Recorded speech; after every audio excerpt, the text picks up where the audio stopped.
have time to kill until the last bit of ones for today come in, I hope. So I figured I would just throw cardstock for whoever needs it and the whatnot. And, ugh. Oh, I thought that was I was gonna be all, really? I just started, now you guys decided to come? No. But anyway. Ugh.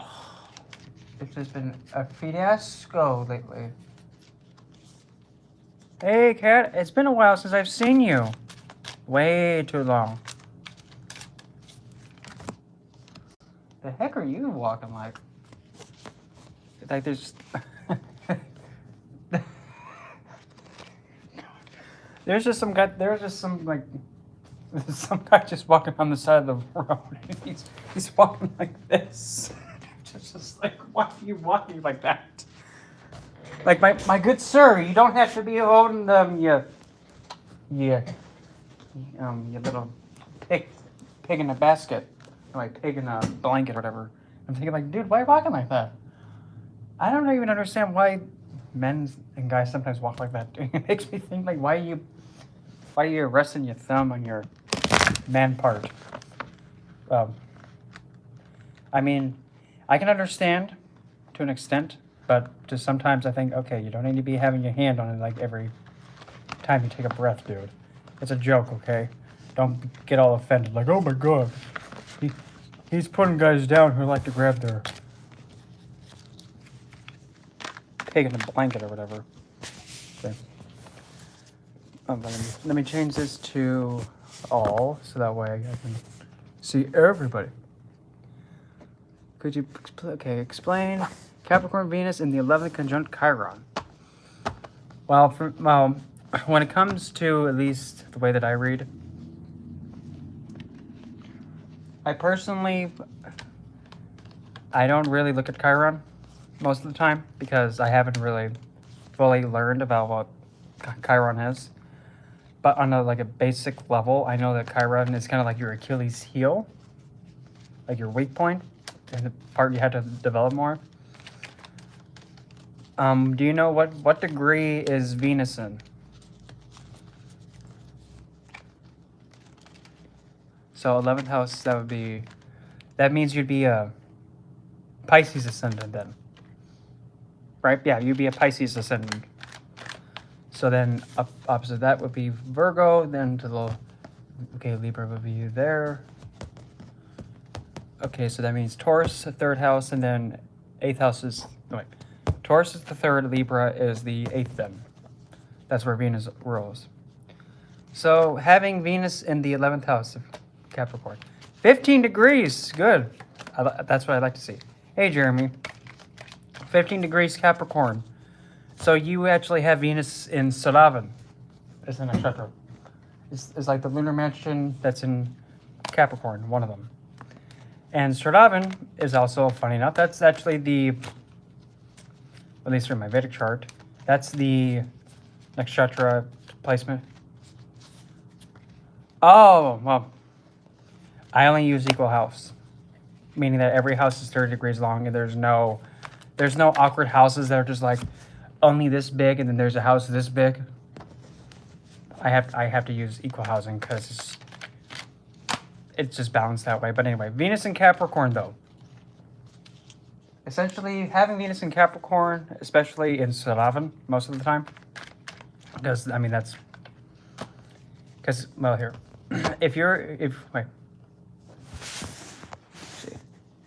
so if you're an Aquarius ascendant, that means Venus would be, well, rounding it up, then it would be, the opposite would be Leo. Then the 4th would be Leo, Taurus, and then I just had it. Scorpio would be in the 10th then. But with that in mind, so yeah, Capricorn would be then the 12th. But since it's the way that it is there, it might actually make it a little bit slightly over. But since Venus is still in the 11th house, so that means essentially, but since if you have an Aquarius ascendant, Venus actually becomes your Yoga Karaka. or essentially your... The heck are you doing? God, people are acting weird. Having Venus as for an Aquarius Ascendant and a Capricorn Ascendant, just by default, Venus actually becomes your lucky planet, or Yogacaraka. Essentially, that planet owns either the 1st, 5th, or 9th, and then also ruling the one of the Kendra, the 1, 4, 7, 10. So for Aquarius, you would have Venus ruling the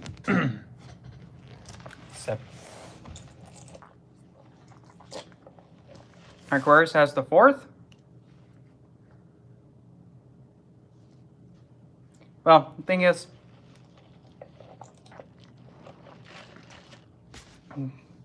Venus then will rule the 4th and then the 9th. That makes it a Yogacaraka. But then if it's for Capricorn, well, good. And actually, let's see. Of all the planets, is Venus also the one with the highest degree? So to see which one's the highest degree, you just take a look to see all the numbers, just see where it is. Like the highest number would be, like for an example, if Venus is at 15 degrees, like you said, and there's no other planet up to that 15 degree mark, and you don't include Uranus, Neptune, Pluto, or Black Moon, Lilith, or crap, what's the other one? I just forgot it. The nodes, you don't include them either, and you don't include any of the asteroids. Can we fly our plane a bit higher, dude? Because that's a little bit too close. My God, I hate it when they fly their aircraft like too dangerously low to the ground. But anyway, when you have a planet at the highest degree, that planet becomes like your sole significator. In other words, if Venus is the highest degree, Venus becomes part of your personality. That planet and its qualities become infused in you. Hey, Kayla. And that's using the concept with Gemini astrology. The highest degree planet actually plays a part in like your personal development. And it can actually also represent you if you're having your chart read.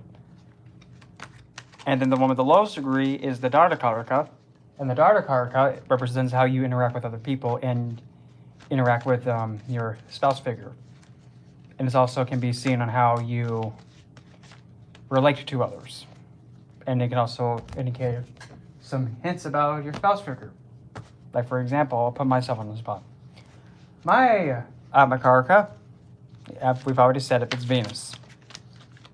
My Dharmakaraka, what a good joy. I got blessed with the Mercury. Mercury Dharmakaraka. Communicative? Not the slightest. Playful, whimsical, childlike, and just, it's just so cute you can't get mad at it, but it just drives you just, oh! Yep. But in all seriousness, though. Venus as an Atmakaraka actually makes somebody be infused with the Venetian qualities, but since Venus is being that self-significator, essentially that person's their life focus and what they have to pay back the most karma with. I like how when I'm talking about this stuff and I get a notification being like, it's Jupiter hour. Okay. Definitely not planned. But anyway. Yeah, Mercury is good, but the thing with Mercury, though, is that he is wishy-washy. Is wishy-washy. Because Mercury can either be a younger sibling, it can be a younger sister, younger brother. It could be either one of those things. But as for Venus as the Atmakaraka, you actually see somebody have a life's purpose that involves caretaking to women, supporting people's creativity, helping others with their relationship challenges, and their life existence, at least on this incarnation, has to involve relationships being focused. Yes, really intelligent. I will admit that. I will give that to him. But the thing is, Mercury is also a flirt. A big-time flirt. Like, he flirts. And he's whimsical, playful. But also, of all the planets, he is the least offended out of all of them. He's the most difficult to offend. Like, you cannot offend him. Because he's just... He's just adaptable. That's the best way to put it. He can adapt to any environment. In fact, if you were to have Mercury conjunct a planet, regardless of what planet it is, if you put Mercury, like, say, for... You have Mercury plus the Sun. Essentially, Mercury applauds the Sun and cheers on the Sun. That's what Mercury does. He becomes like a chameleon and actually takes on a little bit of the qualities of that planet that he's with. And he's pretty much, like, supports them and encourages them. And become... Best way to put it is, like, imagine that Mercury's like a little, like a little cheerleader just going, "Go, Sun, go, flame, go and burn him to a crisp." Yeah, kind of like that thing. So, and, the planet Neptune. Finishing up with Mercury, though, when you have Mercury conjunct the planet, yep, he completely supports the planet. It doesn't matter what planet it is. Now, if you have Mercury conjunct a malefic, or like a planet, for example, excuse me, like Mars. Mercury takes on a little bit of the qualities of the Mars, but they can't stand one another. Hi, Moon Enchantress. But now, say if you have Mercury conjunct, let's throw one that's pretty unexpected. You put Mercury now with Saturn. Mercury feels neutral towards the old geezer, but Saturn is friendly to Mercury. And if you happen to be blessed with a conjunction of Venus, Mercury, and Saturn, I'm jealous. You're probably thinking, but what's so good about having those three conjunct? Well, simple. You have the old geezer, you have the old man, then you have the two grandkids. I have yet to, really meet somebody whose grandparents, like,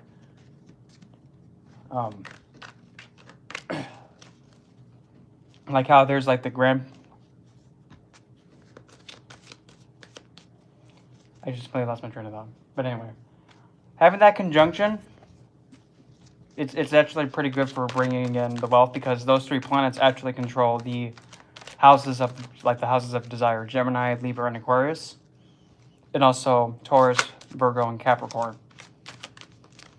So all those houses and those signs get activated when those three planets come together, believe it or not. So yeah. And those are the planets that actually help you get the desires to come from your head down onto the earth. So, now what was that other question? Okay, planet Neptune.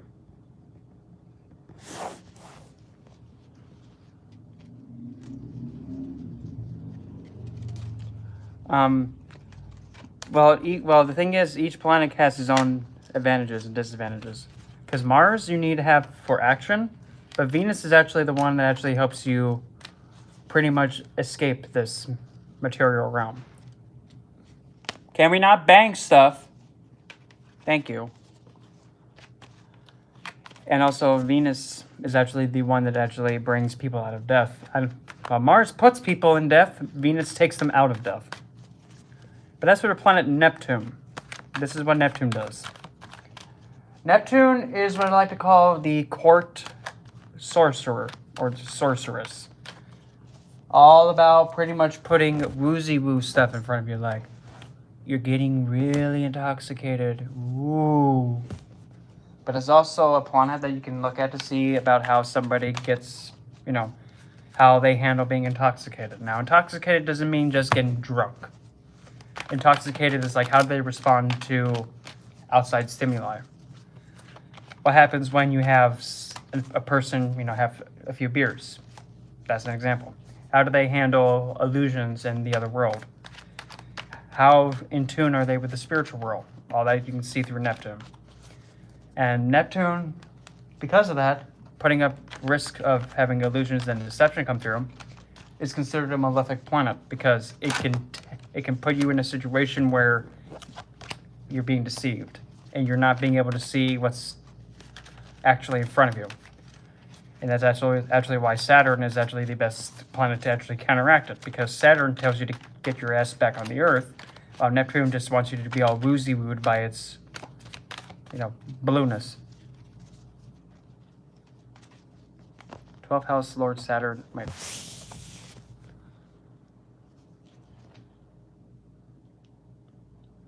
12th house Lord Saturn in Cancer.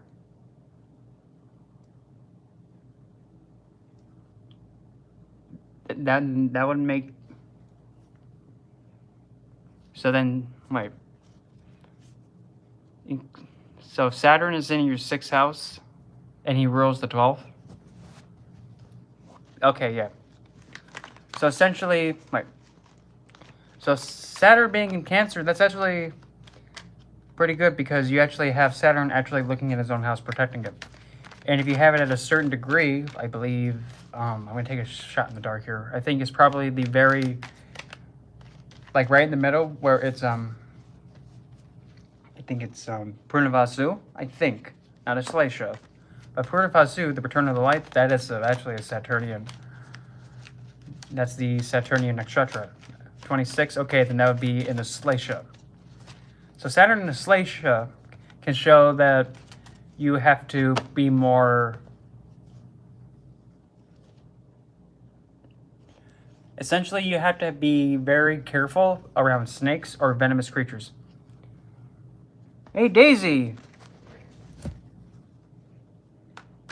Yeah, because Ashlesha is actually represented by the Nagas, the snake people. 11 degrees? Okay, then yours is actually in Purnavasu, which Saturn actually owns that nakshatra, the Kingmaker. That's what it's known as, the Kingmaker, the Emperor. The most auspicious nakshatra out of all of them. That's just what it's known for.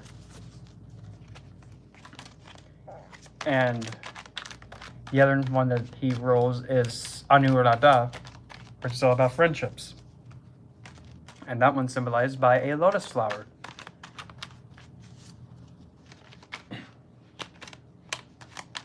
And even though a lot of people, also when they hear about Jeshta, which is the nakshatra in Scorpio, people get all like, oh my god, not Jeshta. Oh my goodness gracious. I'll have you know.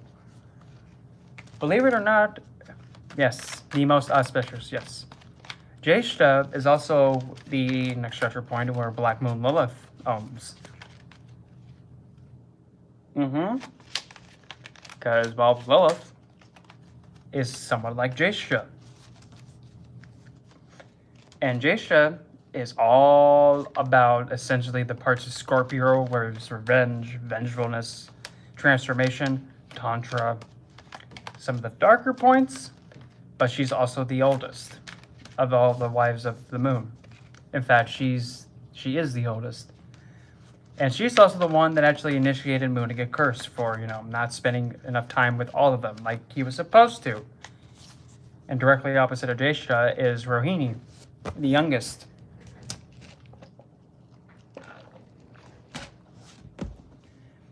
And believe it or not, Jeshta is where Moon is the most upset. Because directly opposite of that is Rohini.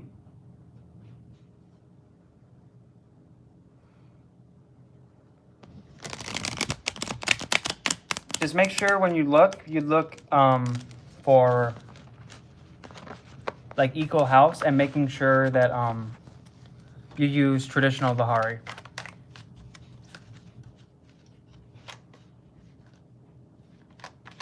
Yes. There are some schools that actually have Rahu be and not Makaraka.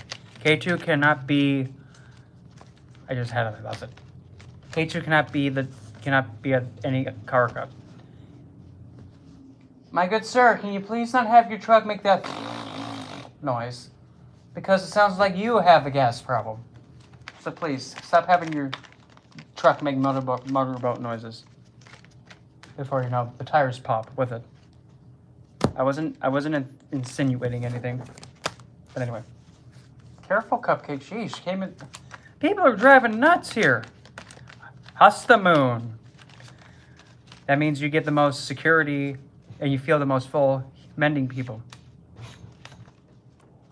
Can we not bang on my door, please? Cupcake. Thank you. Yeesh.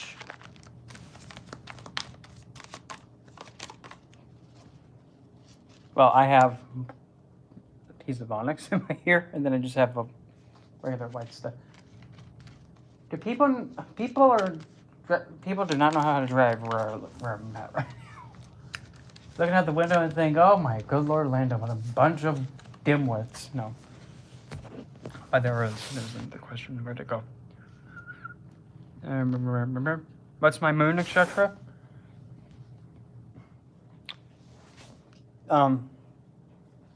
As your Atmakarka, Neptune cannot be an Atmakarka. It only goes up to Saturn. At least I count all of them except Rahu, because that's what I thought.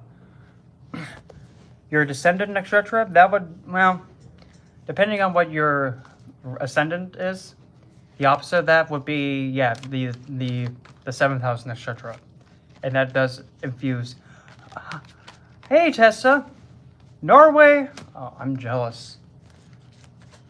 I'm really jealous. The heck are you doing?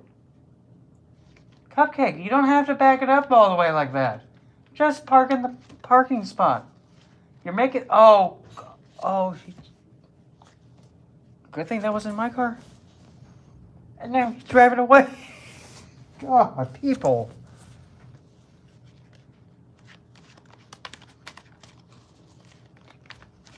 I see. But my moon nakshatra, well, because when I look at my own chart, I have, crap. In my Western placements, I have Sat Vishaka as my ascendant, my moon. I live in the lovely state of Arizona in the United States, in the middle of God knows where. Middle of nowhere. There's dirt to the left. Stop banging the door. There is dirt to the left, dirt to the right, the front and back. Dirt all around. Oh, and the one random lake. Because why not? That's disgusting. Full of crap and nastiness.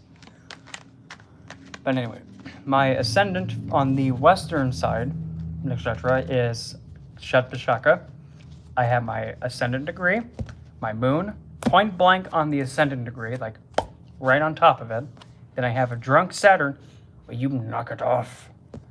A retrograde set. Cupcake. Do you want me to take the bells off the door? I will. Don't wrangle it. Yeah, and cactuses too. But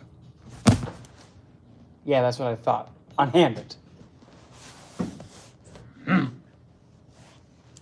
Agitating. But anyway. So I have my moon ascendant. A drunk Saturn behind moon by 3 degrees. Drunk. And then black moon Lilith right behind the Saturn. And I think she is actually in Indonesia too. Yeah, it is in Indonesia. Yeah. It's in Indonesia. So essentially I have a lot of blowing going on in my ascendant. I have the moon.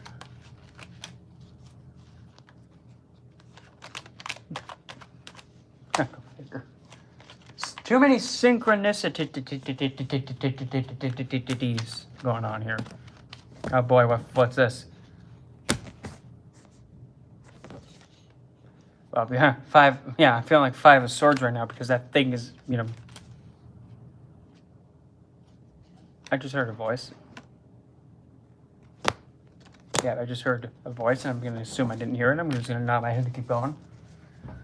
But for my Vedic side, I have a Capricorn rising. Well, yours is Dinesha. Mine is actually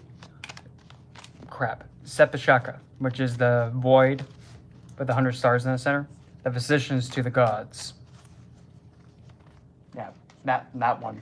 The void.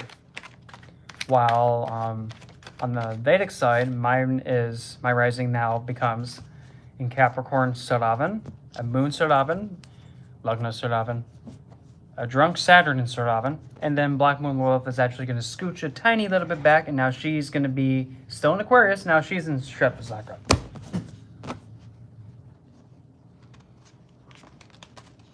Yeah. I mean, if I was to go back in time to myself, like when I first started this stuff, I'd be thinking, the frickle is he saying? I don't understand him. But, you know. Usually, if people have an Aquarius Ascendant, a Pisces Ascendant, a Pisces Ascendant, a Sagittarius Ascendant, or even if the placements allow it, you can even also say, but with the Capricorn rising, though, you got to be extra sure.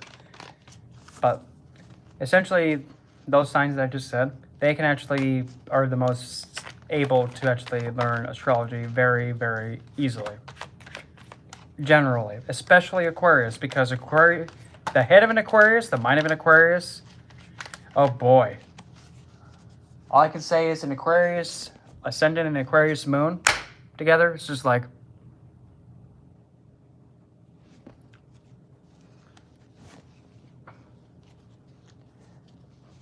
it just takes some practice, but once you understand how everything is, you're just like, oh, that's easy.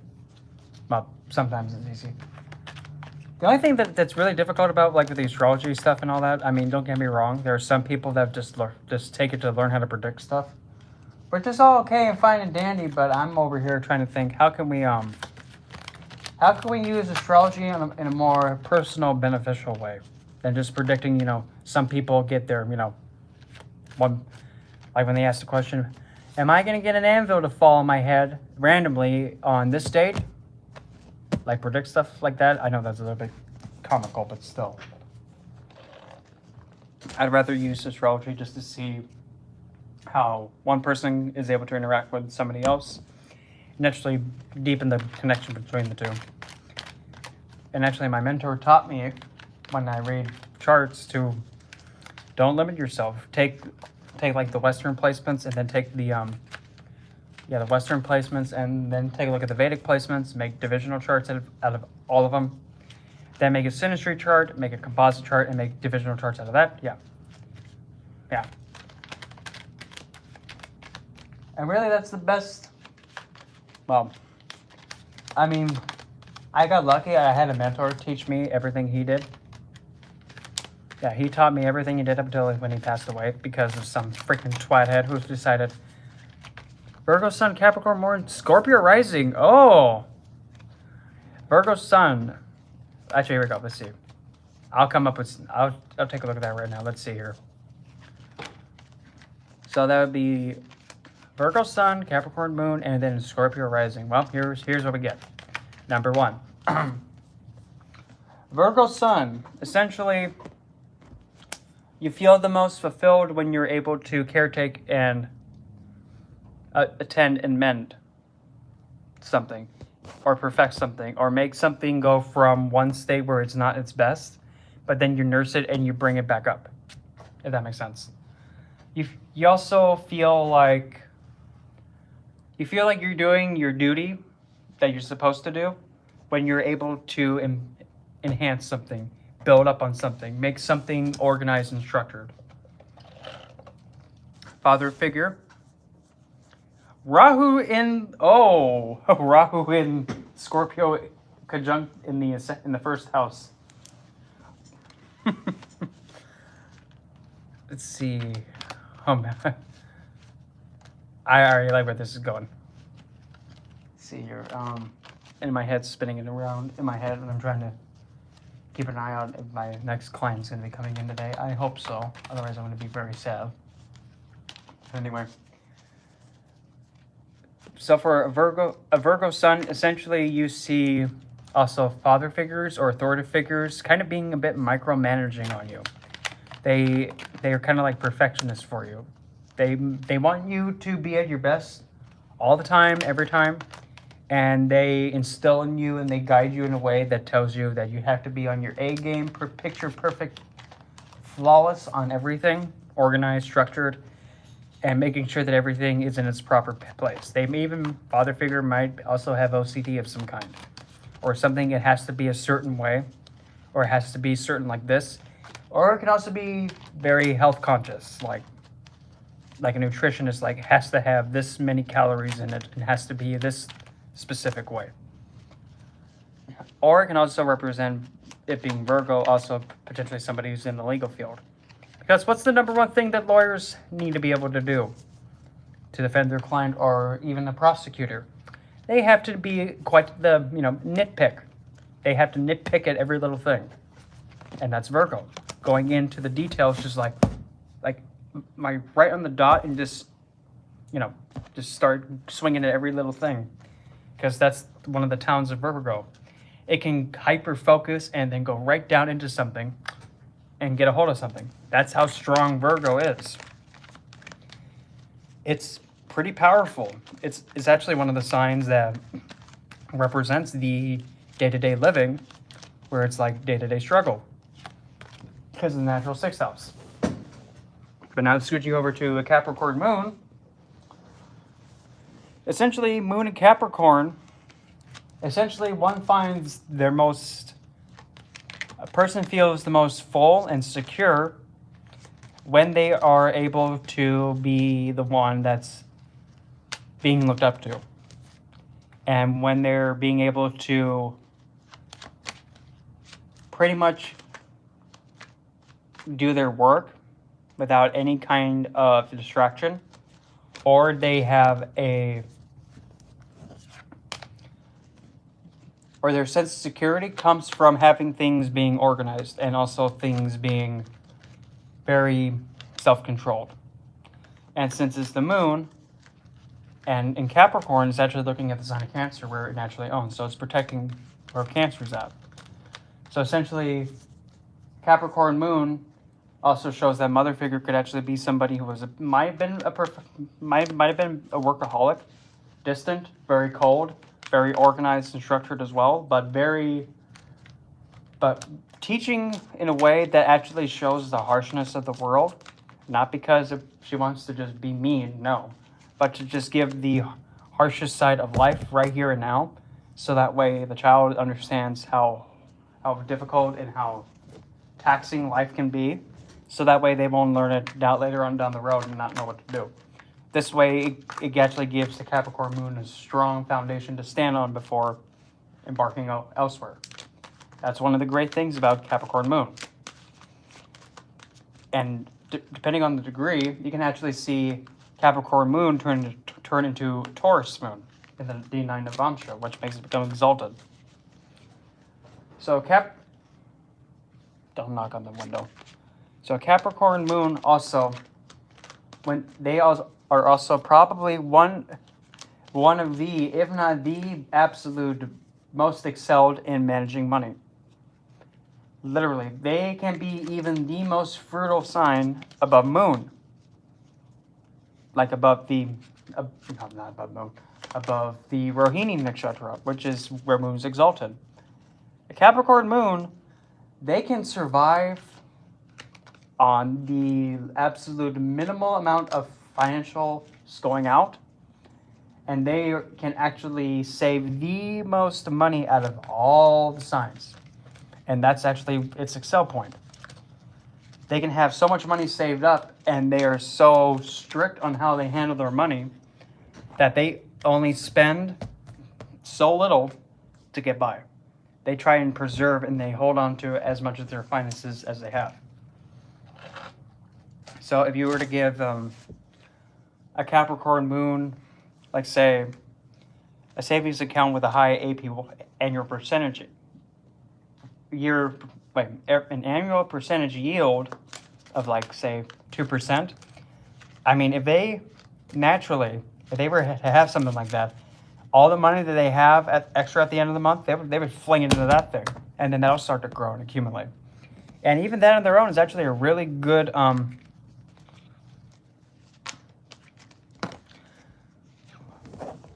if you actually, that's actually one of the good remedies for a moon in Capricorn, when they actually have a savings account and it's actually building a lot of interest onto it. That actually brings them peace because they're like, okay, I have money here. I'm secure.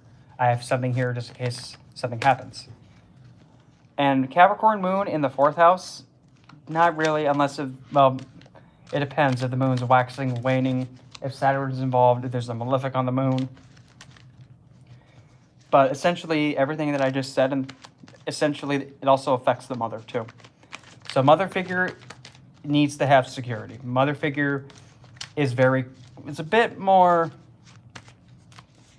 the qualities of the Capricorn onto the mother is a bit more apparent.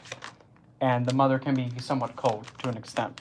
But strict, but also having the highest sense of expectation in a positive way, and showing the reality of like how life is to prepare the child to live in this godforsaken bloody world. Careful with that bang bang, you might knock your head off. Careful, hon.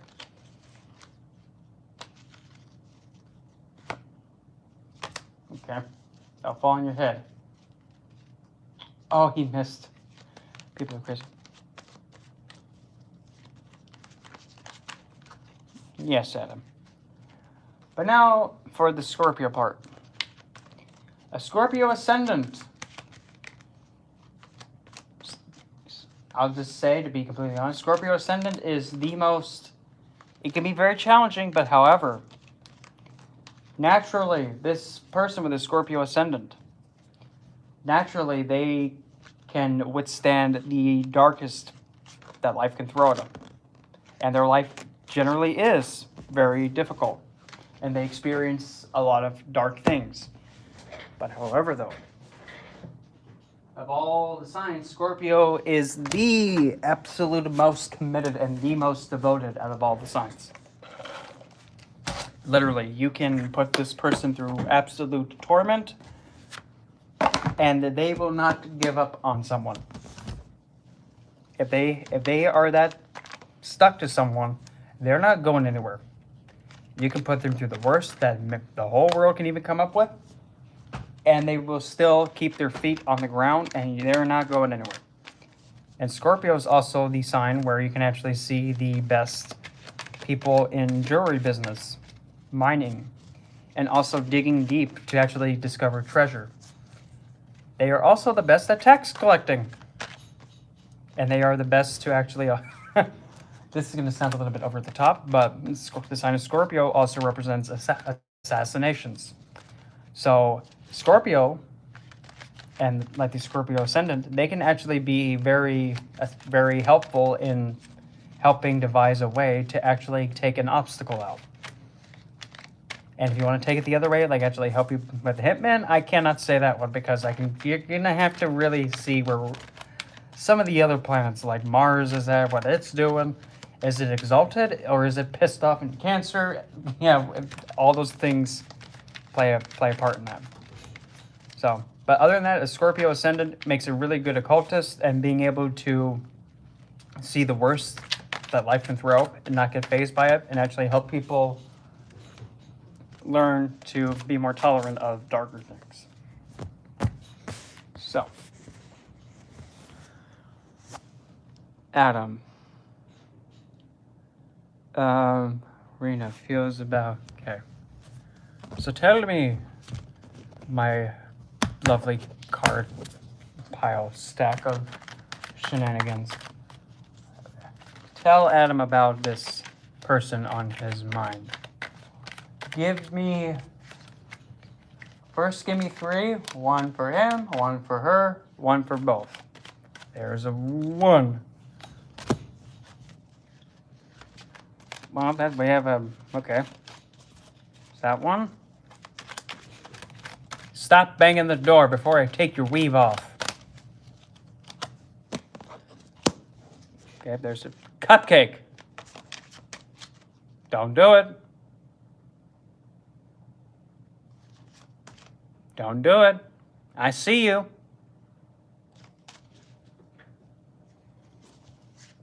Don't you do it. I told you. Nope. Nope. Give me that.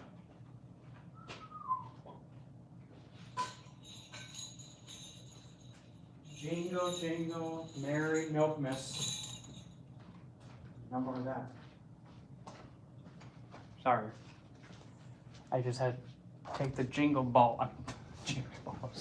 Had to take the jingle bells off the door so that way I wouldn't be getting distracted every jingle jangle.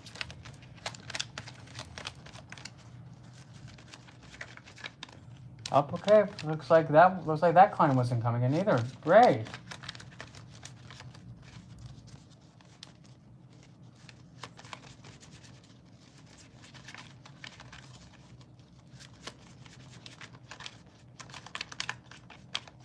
Oh, let's see. The last card for Adam.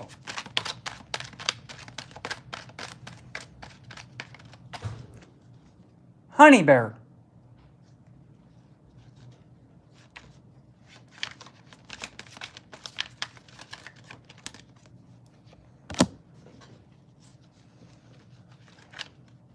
Okay, so then why is that? Okay. So for Adam.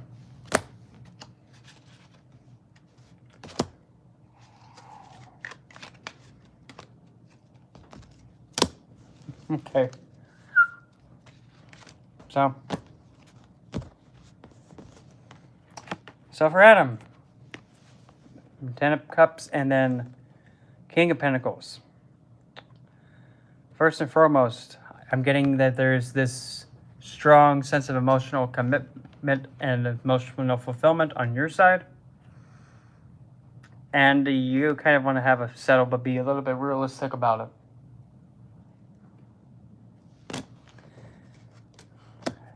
Now, the other one in mind. Queen of Sass and then the Empress.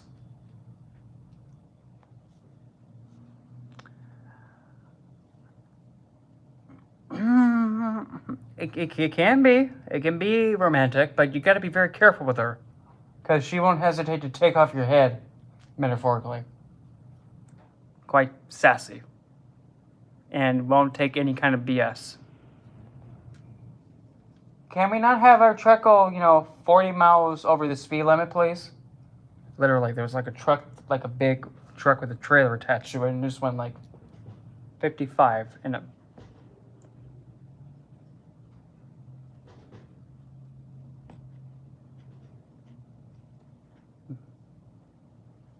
And 55 over the speed limit. No. She can be very sassy and very protective. But at the same time, if you cross her, she will not hesitate to swing at you. Yeah, I'm looking behind me because I'm somebody that is like hypersensitive. I'm like really hypersensitive. So stop it. See?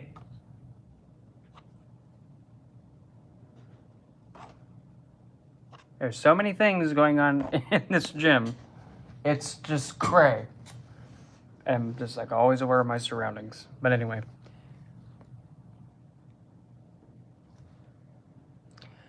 So careful, Adam. But the thing is, you two have potential.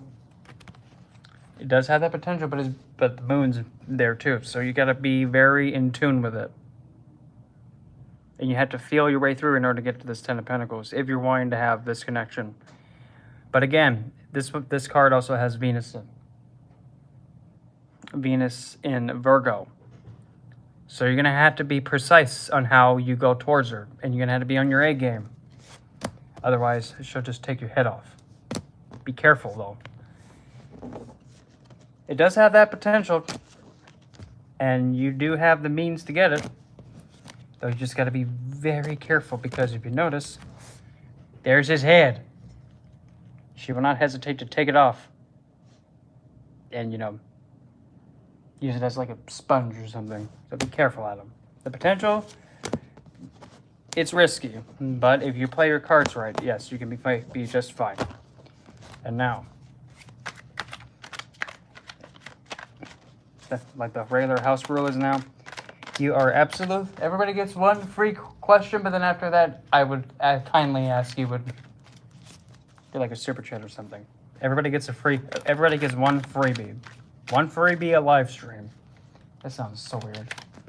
One freebie is live stream. So spiritual gifts for Moon?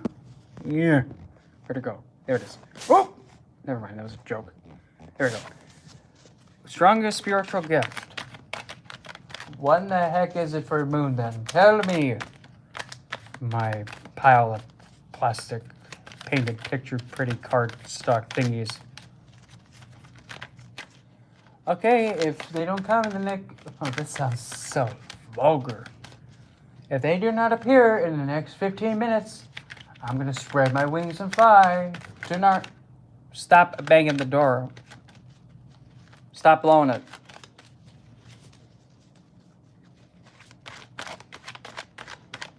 Cupcake.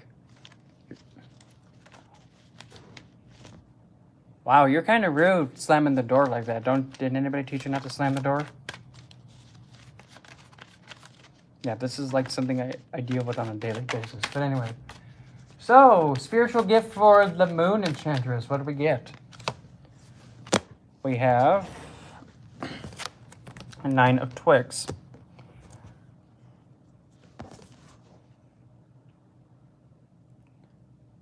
So we have Moon in Sagittarius. So pretty much, essentially, the spiritual gift is actually being able to be very resilient and being able to withstand a lot of mental pressure, being able to stand strong in the face of adversity, and also being able to defend others and secure others in their standing. To better enhance this spiritual gift, give me 3 methods then. Just 3. Stop it. Stop pulling that door. It was cute at first, but now it's a nuisance. Okay, there's number 1. Oh, I like where that one's going to go. Number 1. Here comes number 2.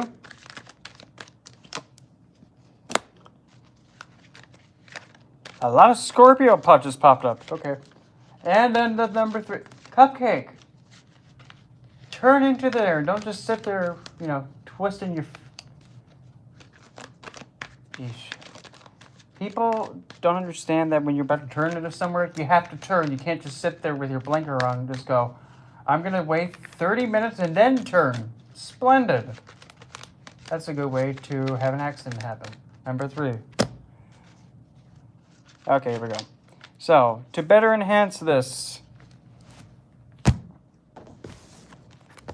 ability to be able to defend and have great strength, we have first one, number 1, 5 of Cups. Now you're thinking, but how can loss of pleasure or depression help develop this? Rude. There we go. My phone decided to be stupid. Hold on. I'm still here. Just checking something. Okay, we're good. Option 1. Essentially, start investing towards entities and beings that are on the left-handed path some more. Because they'll actually be able to toughen you up to be able to have more inner strength to push back. That's one way. Another way. Be able to face the situations that you're really uncomfortable with. Face them. And give more endurance. Number 2. King of Cups. The second way. Go towards a Hindu divine, such as, but not limited to, one who is possibly Lord Shiva, Krishna, or a Naga deity, or a Naga entity, such as Medusa. Medusa's one. That's this example. Or any other snake related, like Saint Martha the Dominator. And then the other one is 2 of Twigs. Essentially, since this has a man holding the world, and is a Mars and Aries, essentially going towards another entity such as Aries, or a very war-like divine, such as, I'm trying to think of one off the top of my head besides Aries, because that's like the one everybody knows. I wouldn't say Athena, but essentially anybody who's athletic. Like even health too, so Hestia can be considered one.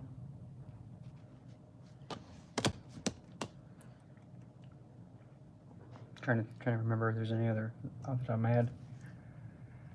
You can even say Saket would be one, but since Uranus is there too, you can also definitely say crap. Even Uranus himself or Kronos, maybe. Ishtar too, yeah. That's another one too. Yeah, Ishtar. That would be another great idea. But just don't be afraid to go towards stuff that actually may be a bit harsh on you. But specifically a snake related, and I think Ishtar is also related to snakes. Lilith's associated with snakes. As an example. That could be another one. But yeah, but definitely also consider maybe one over death. So Thanatos would be another idea too. Okay, now that I got a super chat, I'm gonna go and address the super chats first, and then I'll flop go all the way back to Tessa and and answer what she asked. So, where should Z's focus go to in the lovely, cheesy, but short month of February? Where shall it go? Where should this focus go to?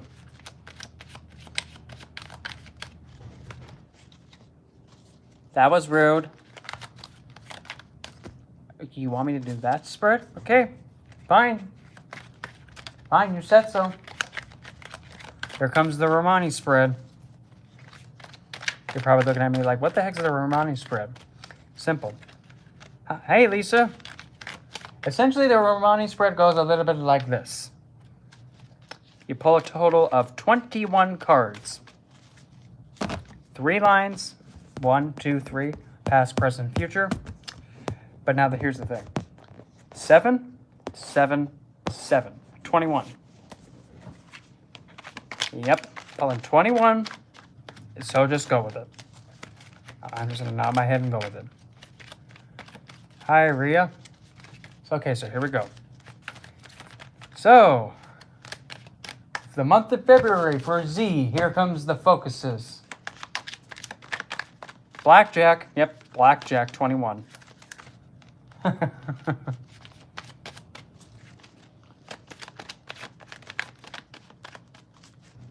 Yep, you can. It's just you might have to wait because there's also another person ahead of you. So here we go, Z. Here we go. The first 7.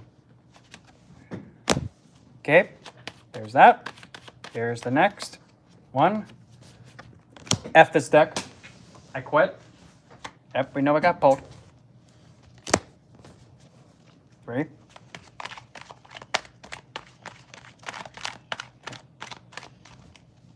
Okay, there's 4. Stop it. 5.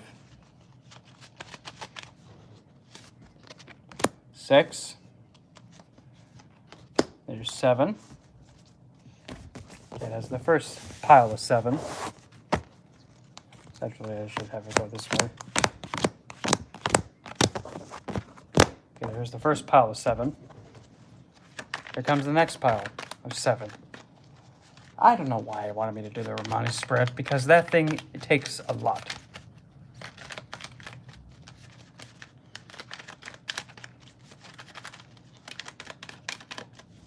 Okay, 1. Okay, there's 2. There's 3. 4.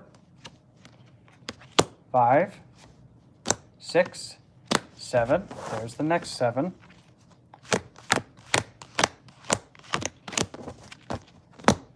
Now the last 7. Oh boy. There we go. 1. 2. 3. 4. 5. 6.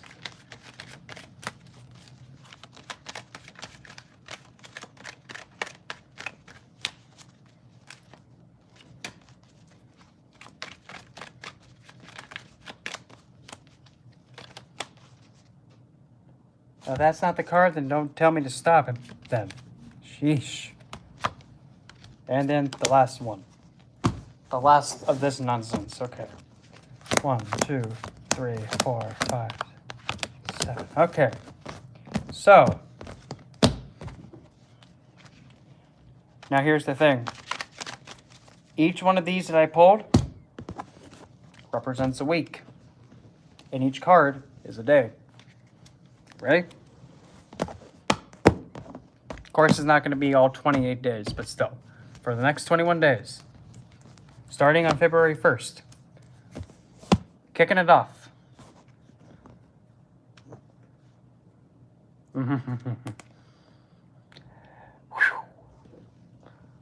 Expect on the 1st. Yes, Rhea, I saw. I'll get to you. I saw you. I saw your question. It's just this person actually paid for it. So I got to take care of them first, and I got to line people. So I heard you. Trust me. Number 1. So Z, you're going to be starting off the month with a 5 of Cups. Don't get distracted with anything that is not sustainable. And be prepared to take stock of what is still standing and allow what has fallen just to let it fall. Because afterwards, when you realize that and let it just go and let it fall, there's my card. You actually begin to realize that you can actually operate better without it. And actually, the 2 cups behind you, there you go. You actually have you operating from your best self. And if you notice, behind her head is the sun. Also known as that's a symbol of enlightenment. So yes, stop it. Can you stop banging stuff? It was cute at first, but now it's obnoxious. Stop it. No, really, this thing's making me mad. But anyway, you're operating from your best state of awareness. So, do you want me to backhand you? Agitating. But you being able to operate from this state of awareness, you're going to be able to think clearly and be able to have your emotions in check and being able to give them out at a much more healthier state than ever before. You also may be able to give something like the proper nourishment it needs to grow. It can also be yourself. Then to follow, the next day, there's the Ace of Pentacles. You may be bestowed a gift of appreciation or some sort of token that has some sentimental value to you or is valuable to you in some way, shape, or form. To follow the next day, you'll actually receive something that has a lot of value in response to it. Then from there, you actually may be able to have something be able to be put into motion to actually come true after getting that Ace of Cups. But after, when you're the Magician, you're going to be putting something into motion that's going to cause a, oh, Snapple. Surprise! There's a change. And now you have a new endeavor to go upon. And a new endeavor to focus on. And you're going to be looking on ahead, being like, how the heck am I going to get this? By just getting to it. You actually have something new inspire you after getting this token to actually help you get it along. But you'll be inspired to take action towards it and get your pigeons into high gear. So much that the next week, you're starting off in a victorious stance. You'll be so prepared and you're going to be so motivated. And in fact, you may be feeling like, oh, I've already won this. This is easy. I've already got it in the bag. Because now you'll also be very nourished by spirit and also having a lot of emotional fulfillment and pushing you forward. So much now that you feel that you're invulnerable. It's just that you're going to be a bit cautious and going slow, steady, but correctly towards it. Whatever this endeavor is that you finally have the means to go towards. Because it's in the works while you're going towards it, but you're going to be having to take your sweet time with it. But also, if there's somebody else that's also having challenges that you're going through during this during this week, during that week, the second week of February. Take them along with you and have them also help. Have them be a part of this investment. And when you do, you two are going to become unstoppable. You'll actually be able to go, essentially, the way I like to go it. You're able to go Hong Kong Fooey face first and work as a unit, both you and this other individual. Easy. Hold on, wait a minute. Gotta check something real quick. You can be right back for just a second.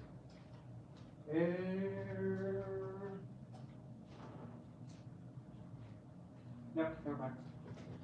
I thought somebody was here. Never mind. Nope, nobody here. But you and this other individual will be able to work together as a team and go pretty far in having this desired outcome come about. Hold on. My phone's being stupid. There we go. So, yep. And also, you might expect to travel with this individual, too, to help you out, too. Next to follow is the Queen of Wands on that Friday. So, pretty much on that Friday, you can expect to have another individual or even the same person kind of motivate you. Give you kind of a metaphorical love tap, if that makes sense. Get you into high gear and have you be more inspired to keep this going. Then on the last Saturday, you have the Justice card. So all the effort that you put in from last week, which is the 1st of February, and through this week, it'll all be given back to you. And you'll get rewarding of the investment you put in for those first 2 weeks. So the first 2 weeks are pretty good. And it actually looks pretty promising. Then we get to pretty much the last 7 days. Kicking it off, we have Chris Farley, the devil. So on the first day of that week, be very careful. Enjoy what you get to the highest degree, but know when enough's enough. Because if you let it take control of you and possess you, metaphorically, you might go down a route you don't want to go down. And you might make a mistake and you might get addicted into enjoying this pleasure that's being obtained from whatever the Justice card gives you for your effort. Don't let it possess you. Enjoy it to an extent, and then know when enough's enough, and then back off of it. And the next day, you actually might be very tempted to go back to this. You might be. But again, enjoy it in moderation. Don't let this woozy-woo you. You might feel like you're having to choose a stick to stick with. Is an illusion. You don't have to feel like you need to choose. Make sure that your mind and your thinking is crystal clear, sharp. And take time to rest after you have worked so hard in the past days. Take your time and relax. Recuperate, rejuvenate. And if you have to, cut off any kind of contact, interaction, and be very closed off from people. Have your mind be cured.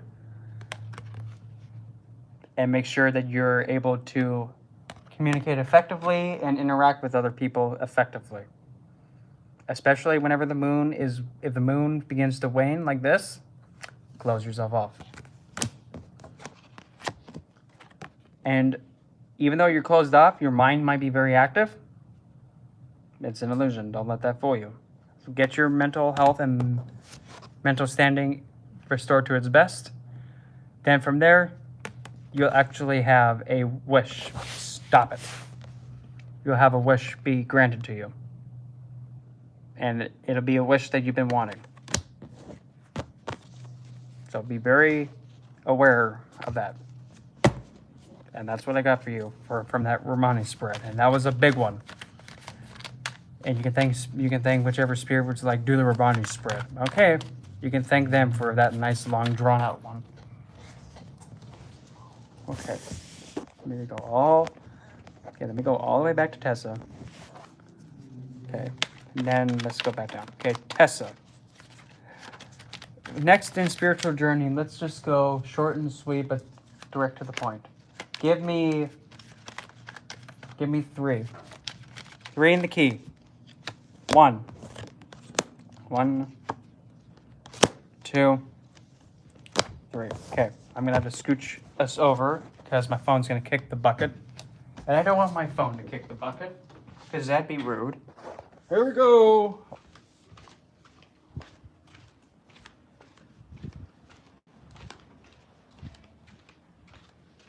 Here, I'm gonna plop you right there.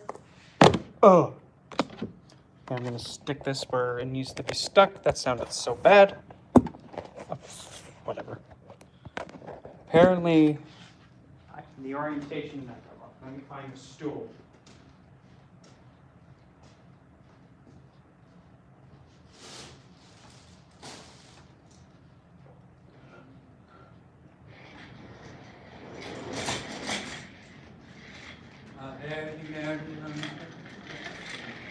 Okay. So, tell me oh crap, I got that stuck in my head.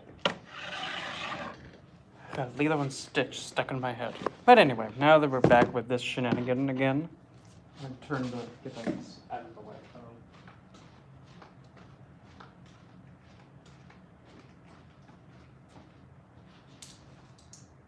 This way I can actually see.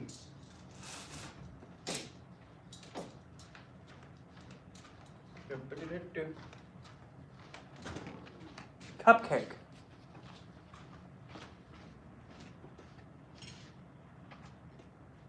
That'll make you stop it. Okay, so let's see. Tessa, what's coming up for you? Now, we have 4 pentacles.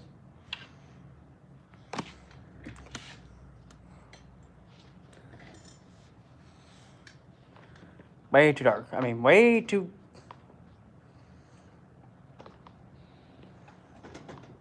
you can't slam. Suck it. Oh, that's way too bright. Oh, God. How the heck do you... Well, you can't slam now, can you? I don't want it to be that yellow, though. Oh, well. I'll just go with it. So anyway. You have 4 pentacles, 3 of blades, 4 of wands. Now, here's the thing. A lot of people, when they see the 3 of swords, they think, oh my God, it's heartbreak. Okay, yep, it is. So what? But now here's the thing. You know the heart's being stabbed with swords, right? Mm-hmm. Goody. But now look at it this way. Yes, we know your heart is being in pain. But here's the thing. Do you see any blood coming out of it? Is it dripping blood? No, it's not. So, it's actually being able to withstand the pain and still keep going. It's still surviving. Despite the heart pain and the heartache, you're still standing. You might feel down, but you're still standing. You're not dead. You're not losing your life essence, if that makes sense.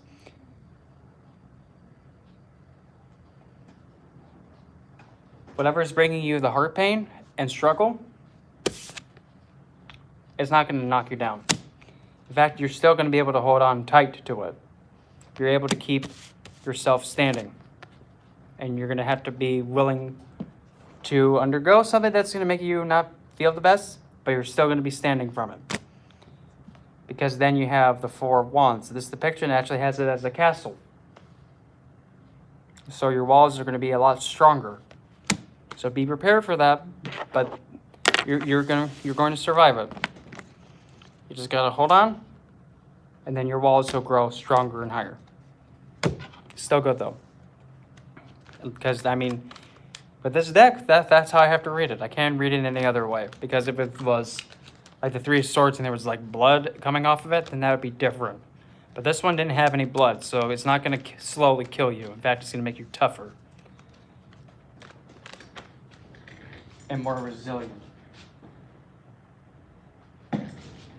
Okay, well, looks like that, and the people that were supposed to be here then, I guess they're not here then. Okay. So I'm gonna just say, like, after, as soon as I'm finished with the last question on this list, then guess I'm going home for the day. Okay, let me go back. So be prepared of whatever comes towards you, and just be resilient, and you'll make it through. No problem. Okay, let me go all the way back to C. Okay, not Moon Enchantress. Okay, Tessa. To that one. Okay, after Moon Enchantress. Okay, Rhea. Here we go. If you're still here, I really hope you are, because I'm gonna cry. Future husband. So let's see here. Give me 4 cards to describe Rhea's husband for me, if you would.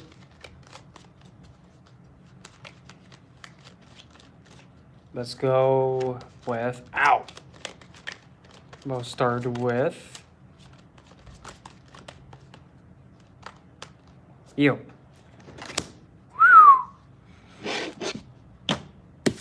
Well, that's kicking it off in a good way.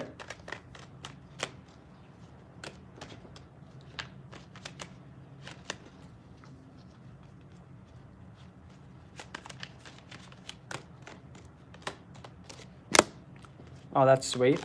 There's 2.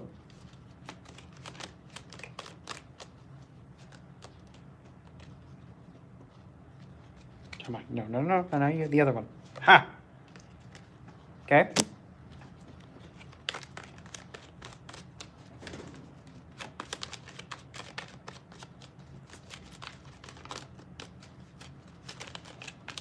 You'll be the last one. No, not you. Oh. Okay, Rhea. Here's what I got. So, to describe this husband figure of yours. Well, first we'll start with the harshest one first to get it out of the way. Currently, there's this longing for somebody. And there's this fear of being alone from your side. And you're kind of having anxiety of it not happening yet. Just keep that thought, because guess what? Guess what comes next? Well, from the same state of being, something's going to come towards you on the way. They might be at a distance, or they might be over a lake, like you have to travel over a lake or body of water, maybe, or travel from one island to another, maybe. Or they could actually be somebody who's of the working class, maybe. And you actually might meet them going on a boat, going across a lake, going across a stream, or meet them on a boat trip, or anything involving a boat, maybe. But this individual that you meet, here's the 2 qualities of him. Emperor. And then the Knight of Cups. So, you can definitely say either one. This individual may be Piscean, might be a Pisces Sun, Pisces Moon, Pisces Rising, or even a little bit Aquarius too, like an Aquarius Sun or an Aquarius in Mercury. And also might have the planet Mars involved too. But specifically, definitely you would see them as, this husband figure would be somebody who takes strong initiative, but is also able to be very romantic and very gentle, and being kind of fantasiful in the way he approaches it. The best way I can describe it, think of it kind of like how do I put this? I'm just gonna take a shot in the dark. By any chance, are you from India, Bria? Because I'm trying to think of a comparison that you would also know, so that way it can better kind of show on a more deeper level of understanding. Because I mean, there might be some things. Okay, good, splendid. Then that means you'll know exactly what I'm talking about. Think of it kind of like this. Do you know the story of Shiva and Parvati. And I just got goosebumps when I said that. Oh my gosh. Woo! You know, like how when Parvati was trying to find Shiva, and there were so many people and many men trying to disguise themselves as Shiva, and Parvati was just all, "You're not Shiva. I want Shiva. I want the real Shiva." And when they met, that is exactly what this individual is. Yep, there you go. That's exactly how that story is in comparison. That is exactly what I'm getting from this. You're having a king, Aries. His country, well, it would have to be, again, it may even still be even in India, but still, or in the native land, but primarily you might first meet him around a body of water, or even on a boat. But since also it does have the sign of Pisces involved, and that's the opposite side of Virgo. So since that's all I got to work on, I'm really getting the idea of being anywhere around boats or a body of water. Because since you have the Nine of Cups, which is a Cancerian card, because it has the crab in it, but it's also close to water and air. Then there's the boat, and then the figures in the front, and then a man figure in the back, and he's piloting the boat. The Aries for the Emperor, well, usually when we think of an emperor, we think of a king, we think of, a lord. And I just keep getting that. I just keep getting loud in my head. Parvati and Shiva, he'll be found by either a body of water or on a boat. And it could be either done by on a pilgrimage or if you're going. That I can't, that's as much as I can go with. I can't know exactly, but it may involve something to do with caretaking to people who have mental struggles or challenges. Or they have some kind of sleep challenge disorder. They can't sleep well at night, or they have an anxiety disorder of some kind.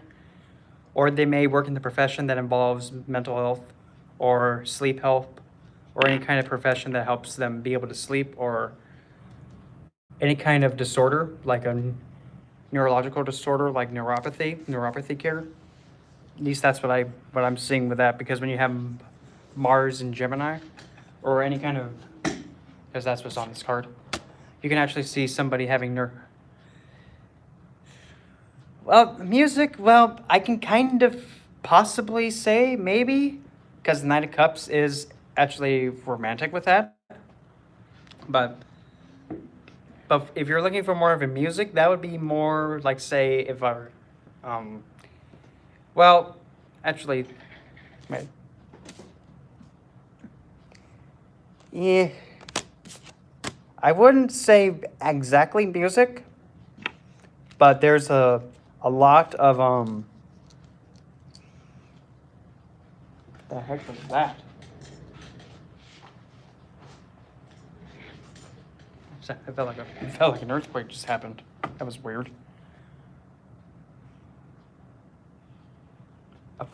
You don't have to yell.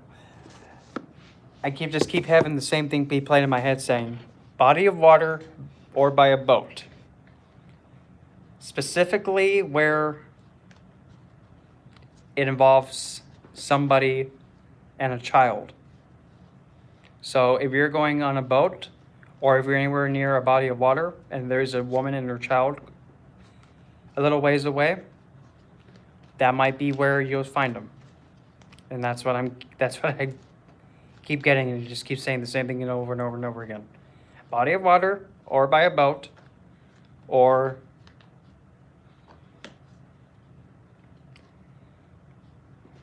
or even anywhere near where there's a fish, 2 fishes, or even any kind of sport that involves water. So swimming, jet skiing, boat racing, anything along those lines. That's as much as I'm getting and what I'm being told from all this.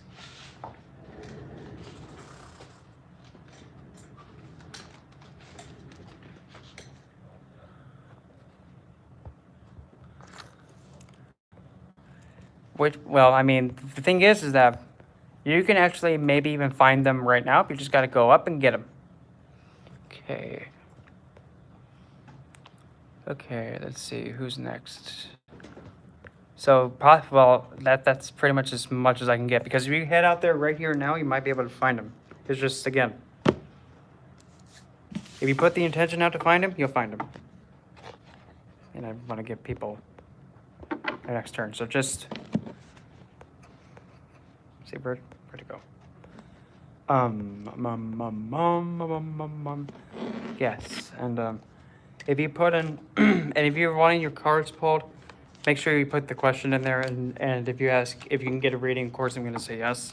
Just make sure you have the question first. And if you're just tuning in, I give everybody 1 free reading. Yes, exactly. I was just about to ask you, Jessica. Yes, I was just about to ask you. Yes. So, Jessica, what do you want me to look into? And then after that's the Ivy next. And as I was saying, everybody gets one freebie. After that, if you want me to get more detailed, then throw something for the super chat. That's all I ask. Everybody gets a freebie because I'm nice. But after that, yeah. So Jessica, what we got? And then after Ivy is my last one. Yes, of course.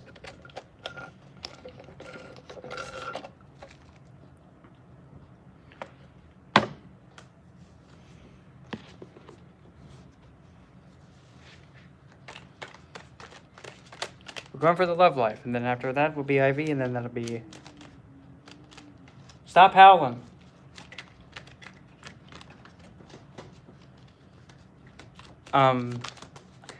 Well, I mean, I'm one of those people that I don't really like label myself anything because I just say I am who I am, and that's just it. Do I hear things that are not usually heard by other people? Yes. Do I see them too? Oh, you better believe it. All that I know is I'm just who I am, that's it.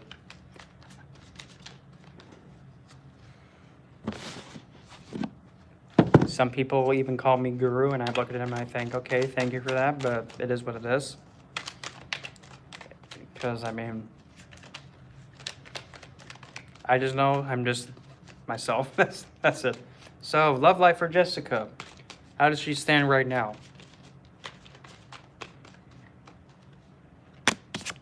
Strength. Well, Sun in Leo. But also this, believe it or not, the Strength card is also a Saturnian card. It is a very Saturnian card. So currently, you're kind of... How do I put this without sounding suggestive? You're kind of wanting to... How do I put this? You're kind of wanting to have some control over the, the big fluffy guy. Or like have a big fluffy or a king to kind of be a little bit more in control. Or do you actually get a man to be more of like a pet? Or essentially a figure to be a bit more compliant with you. This could be actually when you maybe were with someone that was kind of a bit of a meanie head and you're trying to keep them in line. Or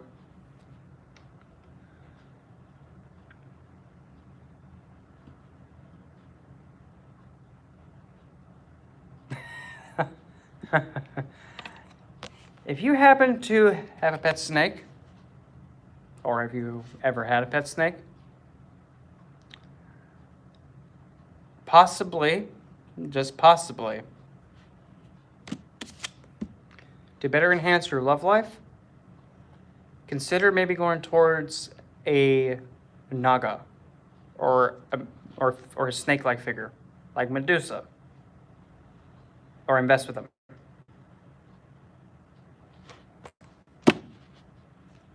At least that's what I'm getting for the current standing.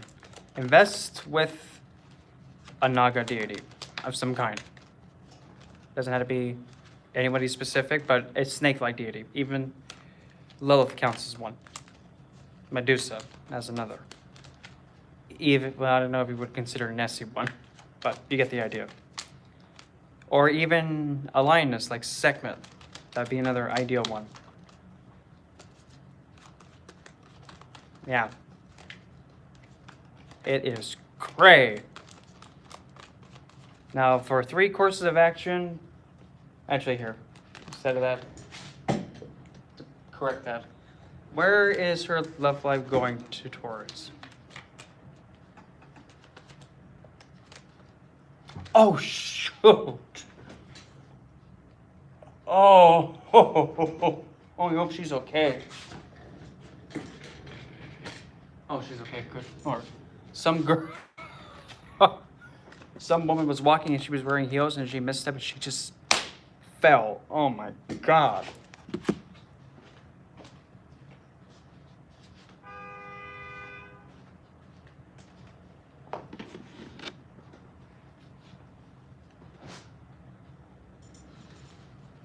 Oh my God. Whew. She's okay. I think, oh, good Lord, that looked like there was almost an accident out there, but okay. Phew. Dang it. But anyway, back to business. Back to business. Kundalini, it would be best to ask someone like Medusa. Or, again, Lilith. But again, if you're going to be going towards Kundalini, you got to be very careful. That's all I got to say. Be very careful. Because when you open it up, it's going to burn. It's going to hurt. It's not going to be feeling pleasant. But back to Jessica. Okay? There's where it's going to be going towards.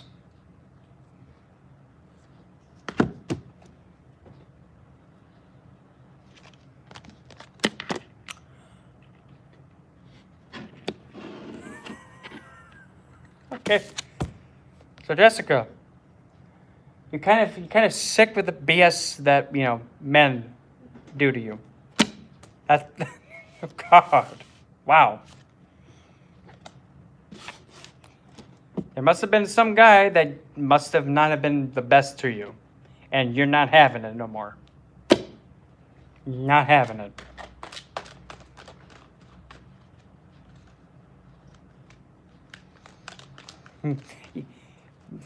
Yeah. But then again, for me, it's hard for me to actually laugh really bad when I see a woman get hurt. I feel pretty, I don't know, something within me tells me just to get up and to go and take care of them and make sure they're okay. But I mean, she was able to get up okay on her own. I mean, she didn't face plant, but she tripped and she was able to get herself back up and walking okay. But still, I don't know, I just feel obligated that I had to get up and help. But yes, Jessica. Yeah, there's some twathead that was mistreating you, and now you're not having the BS anymore. So courses of action to make sure that BS doesn't happen.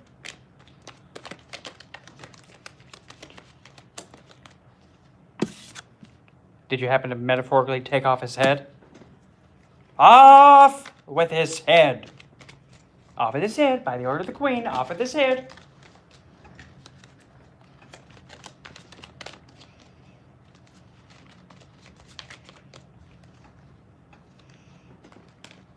But now let's see where it's going towards.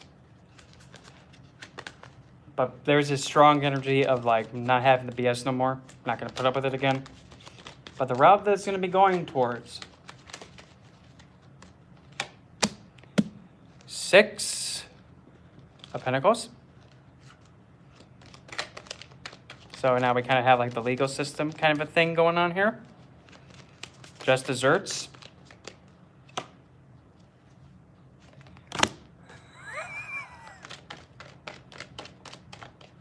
Then after that,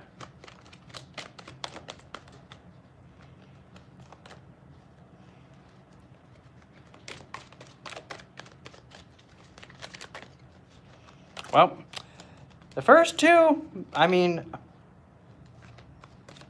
I don't think it gets to get it. Stop it before you get your weave snatched. So Jessica, I have some good cards that came out. Well, let's start with the first one. Six of Pentacles.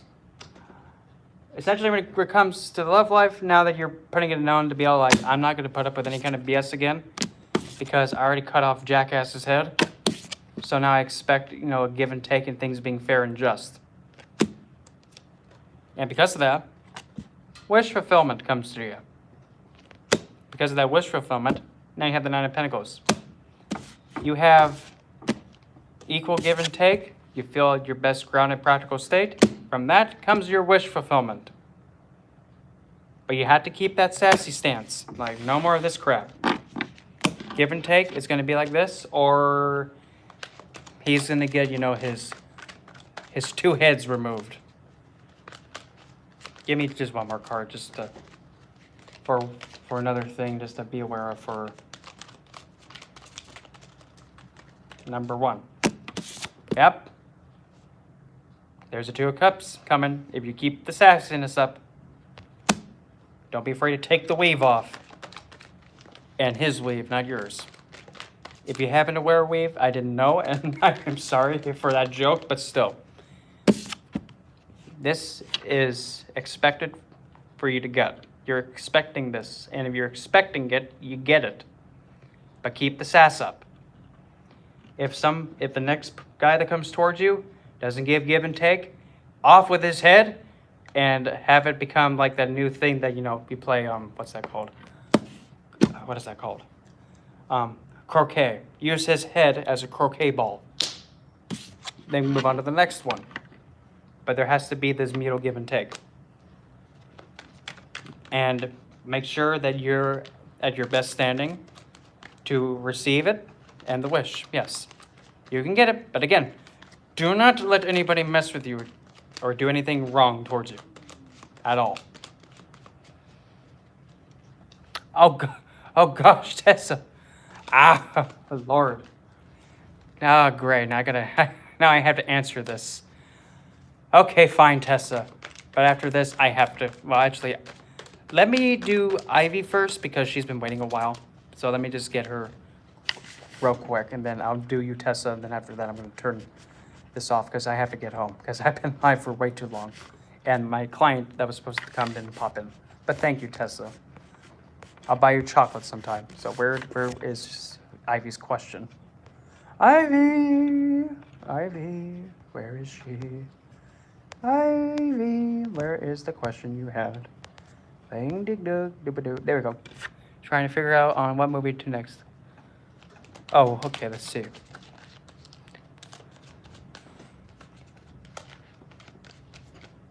Give me 3 cards to ensure that Ivy is able to relocate soundly and comfortably, and the best way of going about it. Easy cupcake. Give me 3 in the key. Number 1. 5 of Wands. Well, we're definitely getting moving with that one. 10 of Swords. So this 10 of Swords, what has to be overkilled and, you know, making sure that it's kicked the bucket? The He Who Font must die. Someone kill this He Who Font. Somebody kill this Notice Me Guru because we're getting sick of his shit. And God said to, oh, yeah, take him out. Because we're getting tired of his He Who Fontness. Oh crap, I just threw the card right behind the desk. Oh, son of a cooch licker. How in the bloody heck am I going to get that? Well, this is a series of unfortunate events. Please hold. Crap. Oh, here's another nice mess. Okay. Hold on. I'm gonna put you right there. Please hold. Oh God, how am I gonna reach that? Oh boy. Okay. Oi. I'm getting over this, you know that. Oh. Oh man, my voice just cracked. Holy snapple. I sound like a squeak toy. Okay. Now that I got that. Okay.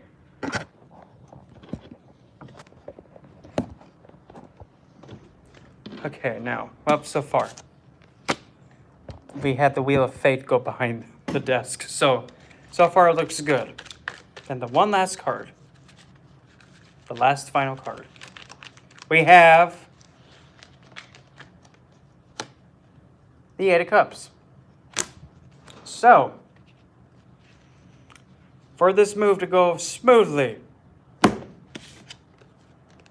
here we go. Five of Wands. If there's anything holding you back from moving, literally anything, like, you know, somebody dragging their feet, being all, I'm gonna just wait and do this. Oh, I have to do it now? Well, yeah, I'll get to it. I'll do it. Whack him one. Be like, come on, Cupcake. Give him a to the tush. Get him going. Give him a motivator to the tush. Get them going. It actually might be this he who font figure. I'm 29. Some people think that, wow, you're 29? You look like you should be like in high school, kid. Very funny. Yeah, I get that way too much. But seriously, if there's something slowing you down, give it a love tap. And by a love tap, I mean, you know, whack it one. Get it going. Get it moving. Have it stop twiddling its fingers.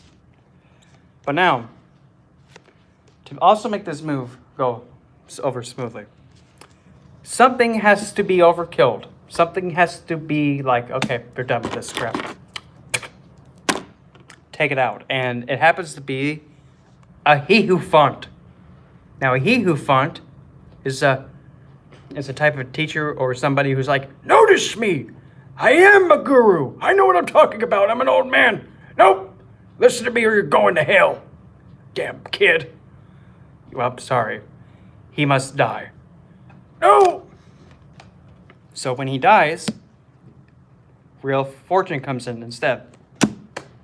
In other words, if you have a figure, kind of rude, don't you think, from, you know, just blowing the door open like that? Let's not do that.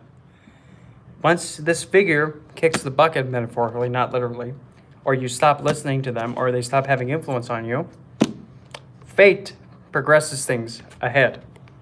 So if there's a figure that's being like, you know, you shouldn't be doing that, you know, it's better if you do it this way. You should listen to me when I talk about this. I know what I'm talking about. Have them get this on top of their head, and then fate will take care of you and progress things. And because of that, you'll then have the Eight of Cups, being able to make this pilgrimage and this move in peace and serenity.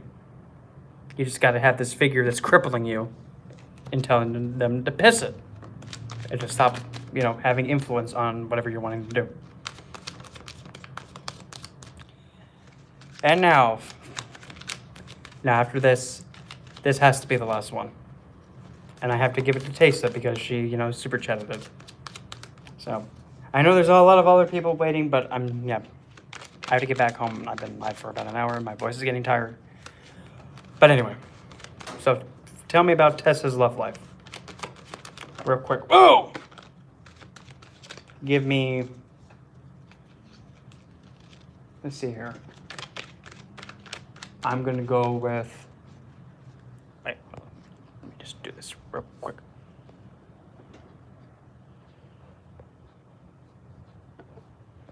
Okay. So for Tessa, here we go. Let's see what we have for Tessa. Tell me about Tessa's love life. No. Or off with your head. Not literally. So for Tessa, here we go. about her love life. Here's what we get. Current standing with it. Current standing, we have the Death card. Now, don't be thinking like, my love life's going to kill me. No, in fact, this is actually the card of Scorpio, which is your Ascendant. Mm-hmm. It's not bad. Okay, fine. Here, how about this? With this transformation, what's going to come out of this transformation of this Death card? What's coming out of this? What's coming out of this? Let's have a looky-look. Regarding the love life, what has been transformed into? What is this going into? Okay, we have the Two of Pentacles kicking the bucket. Kind of insecurity and being a little bit wibbly wobbly. Ten of Cups. This, oh, I'm not so sure about this, kicks the bucket, and now it's emotional fulfillment at the core of it all. That's the core. That's the core focus. That's coming. That's the current focus point. The core focus is that. What's going to be coming towards in the immediate? Wow. Immediate coming towards is the Knight of Pointy Sharp Things and the Queen of Pentacles. So in the immediate inbound is somebody coming in hot. If you want to take it that way, you can most definitely take it that way. I'm not even saying a word. And also the same figure is also somebody who is phenomenally excelled in handling money and being practical with it. And wanting to prioritize having things such as security and financial stability. And really practical with their money too. But they're coming in quick. What is one thing that has to be aware of this incoming individual? One thing that must be known. Quite the flirt. Quite flirty. Quite youthful in flirtiness. But also deeply romantic. Wow. Yeesh. Wish I could get good pulls like this, but what do I get? Nothing but the Five of Cups and the Three of Swords all the time, and the Death card. In a bad way. Oh, wow. Do I dare say more about this individual that's coming towards you, Tess? The Lover's card, for goodness sakes. Because why not? Did you just see that?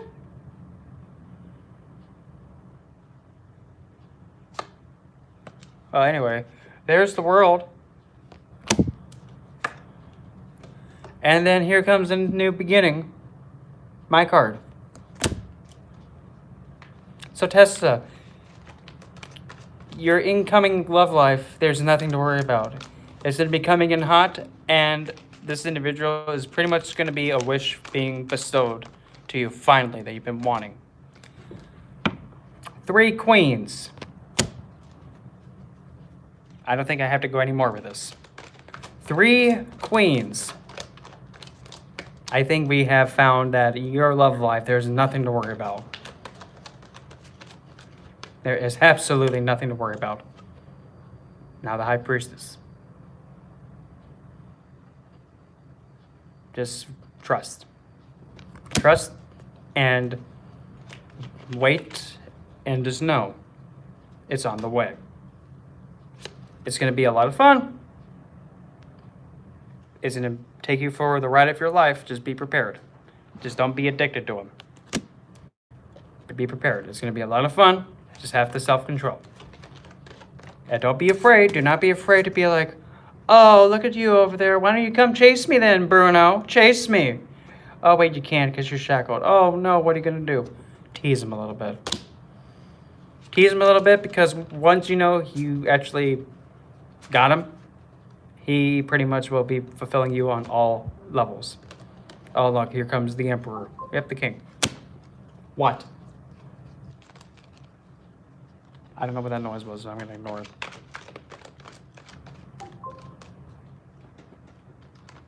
Now, give me one more card for like one pitfall. Potential pitfall. There is no pitfall. Fulfillment, again. Yeah, again. I think you're perfectly fine. Your love life is perfectly fine. There's nothing to worry about at all. Don't even worry about anything. It's going to come in hot. Just be prepared, because once it comes in, grab it. You don't have to literally grab it, but if you want to grab them, fine. Just make sure it's in the spot where... No. Not going to go there, but still. You have a lot of good cards that came out. And be prepared. Once you get them, you're going to naturally be operating from the Queen of Cups again. Now, the Queen of Cups, when you're operating from that, is you're able to give unconditional love and be water and water. Being able to love something to its highest degree. Because that's what she represents, and that's my card. Believe it or not. So you'll be perfectly fine. You got this. Oh, hold on. No, for goodness sake. You gotta love things sometimes. But anyway, Tessa, I wouldn't even worry about your love life, because you got a lot of things coming to you, right pretty quickly. So, I'm gonna take my leave. I'm gonna go home. I'm exhausted. My voice hurts, and I'm gonna start sounding like March Simpson. So all of you who watched, thanks for that. And all of you that, gave... Oh, see, I'm already losing my voice. All of you that gave super chats, thank you for that. I'll buy your chocolate sometime. Hope you like the expensive kind. Yep, the expensive kind. And I'll see you all the next time when I come on live. I might come live later tonight and actually talk about... what was it? Talk about, the planets. I was actually asked to talk about Saturn again. And I figured, oh, okay, fine. I'll go into my Saturn character. Hopefully, if I don't lose my voice. But I'll see you guys later. But thanks again for the super chats.